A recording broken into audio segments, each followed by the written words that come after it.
All right, welcome to This Explainer. We often look at the income statement, and let's be real, it can be full of, let's call them optimistic estimates. But the cash flow statement, that's supposed to be the absolute ultimate financial truth teller. Well, today we're diving into a high-stakes cat and mouse game happening right inside AS3. We're going to expose exactly how companies exploit sneaky loopholes to make their cash flow look way better than it actually is. And more importantly, we'll look at how the latest regulatory solutions are slamming those loopholes shut for good. Let's get into it. Here's our roadmap for today. 1. The cash flow illusion. 2. The categorization con. 3. Hiding in the details. And 4. Reconnecting to reality. Starting off with Section 1, the cash flow illusion, creating wealth on paper. So let's talk about a classic maneuver known in the biz as window dressing. Think about it like hosting a dinner party, right? Your house has been a total disaster all week, but 5 minutes before your guests knock on the door, you just shove everything into the hall closet. That is literally what companies do with temporary cash movements. They take on short-term borrowings right before the year end just to artificially inflate that closing cash balance. It makes them look incredible for the annual report. But to neutralize this, the new regulatory solution mandates the disclosure and adjustment of any abnormal or temporary cash movements that happen right near the reporting date. Basically, if you try to shove your financial mess into the closet, regulators are now forcing you to open that door and show everyone exactly what you're hiding. Now, a massive historical blind spot here was the actual definition of cash equivalents. Companies used to take highly illiquid assets, stuff that you absolutely could not convert to cash easily, and they just quietly bundle them into the cash equivalents bucket. Why? To make their liquidity look super strong.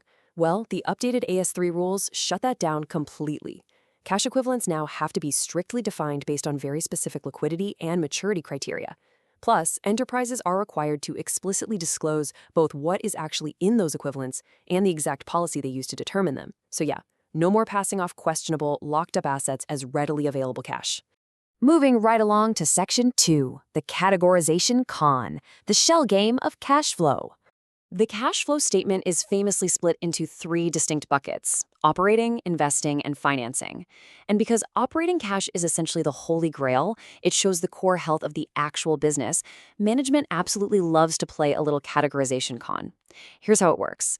A company might take an everyday standard operational expense and just sneak it over into the investing category to hide the outflow. Or, flip it around, they might take an item like interest or dividends, totally misclassify it, and cite it straight into the operating bucket. The goal? To artificially inflate their core business cash. It creates this complete illusion of operational health, all done through totally arbitrary categorization. Regulators, however, have responded brilliantly to this. They're trapping these misclassifications by demanding absolute uniformity. You simply can't just shift items around at management's discretion and more to juice your operating cash flow. The rules now enforce strictly standardized classification, meaning you need consistent item placement across all reporting periods. And hey, if a company really does decide they need to deviate, they can't do it quietly anymore. They have to provide a strict justification, explicitly disclose the quantified financial impact of the change, and provide a full comparative restatement of previous periods. They made changing those columns incredibly painful and highly visible. To totally finalize closing this categorization con, we have to talk about the format itself. For years, there was this massive loophole where companies had total flexibility in choosing between the direct and indirect methods of presenting their cash flows. And honestly, this flexibility totally killed comparability between companies. It allowed some to hide behind really confusing, completely unstandardized presentations. The solution? A uniform format is now prescribed. Period. Just like with the misclassification rules, any deviation from this prescribed format now requires strict justification and a full reconciliation. The days of hiding behind a customized, confusing format are officially over.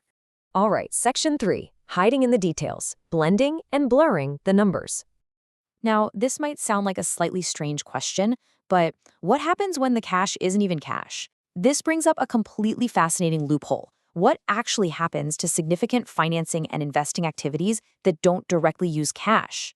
Well, previously, companies could pull off massive non-cash transactions, like, say, acquiring a huge asset by taking on a mountain of direct debt or issuing a ton of shares. And because no actual physical cash changed hands in that exact moment, it was totally excluded from cash flow visibility. Talk about a massive blind spot for investors. So regulators didn't just tweak the rules for this blind spot, they shined a massive spotlight right on it. The new mandate is incredibly clear. All material, non-cash transactions shall be disclosed separately. And we aren't just talking about a passing footnote here. They require full details, the exact nature of the transaction, and the total financial impact. This guarantees complete transparency. A company simply cannot silently alter its capital structure anymore without investors knowing exactly what just went down. Okay, here's another classic way of hiding in the details: the netting off loophole. Let me give you an analogy. Imagine someone goes to the casino. They win $90, but then they lose 100. They come home and tell their spouse, "Hey, I only spent $10 today." I mean, technically true? Sure, but wildly misleading about the actual volume of the risk they took. Companies do the exact same thing by netting off major receipts and payments to hide the true, massive volume of their transactions. To stop this nonsense, unauthorized netting is now expressly prohibited. We have officially shifted to a strict gross basis presentation. Unless it's specifically permitted by the rules, cash inflows and outflows must be shown in their entirety. You've got to show the whole truth. Now picture a company with multiple distinct business segments. If you only look at the total aggregate cash flow for the whole entity, everything might look perfectly healthy, but that single total number can so easily mask an absolute disaster. By omitting segment-wise cash flow, a company can completely hide the fact that one specific segment is bleeding cash like crazy, subsidized entirely by another highly profitable segment. To fix this really dangerous lack of visibility, the rules now mandate segment-wise disclosure for enterprises with multiple segments. It finally gives investors the clarity they actually need to make an accurate risk assessment of the entire business portfolio. And before we wrap up this details section, we really need to talk about stopping currency distortions. Global companies deal in multiple currencies every day, right? And exchange rates fluctuate constantly. A major loophole was utilizing these exchange rate differences to distort reported cash flows, basically using the math to mask standard everyday operational failures. The regulatory fix? Foreign currency cash flows must now be reported using consistent exchange rates, and any exchange differences have to be separately disclosed. It's brilliant. You can no longer blame a terrible quarter on the illusion of shifting currency values. Which brings us to our final section. Section 4, Reconnecting to Reality. The ultimate lie detector test. You know, the ultimate loophole was really just maintaining a weak link between the profit and loss and the cash flow statement itself.